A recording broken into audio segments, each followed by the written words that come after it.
Good morning mga ka-wonders! Welcome po sa aking mini fish farm.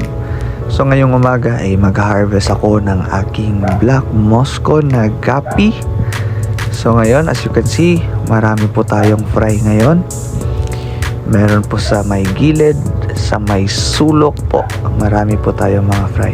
Ngayon, kukunin natin yan. Unang salok. Alright, fry agad. Kasi po, marami po talaga. Okay, kukunin natin yung iba mga ka-wonders. Alright.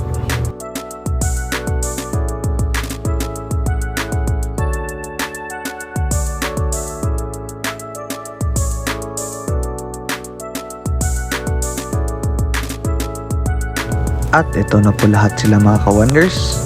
So marami-rami din po ang ating nakuha. Ngayon, ilalagay natin sila sa ating community tank ng Black Mosco na gapi. So, acclimate lang po natin yung tubig para po maka-adjust po sila sa temperatura. So, ngayon, pwede na siguro yan.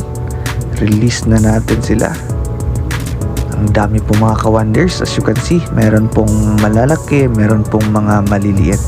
Pero wala po yung problema mga ka-wonders. At meron tayong Tubifex worm dito.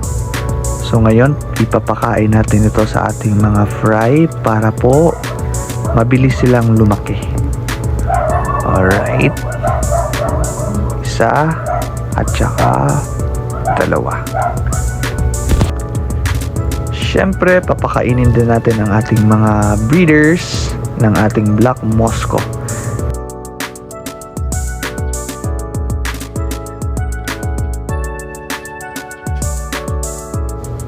At yun lang po mga ka-wonders. Hanggang sa muli.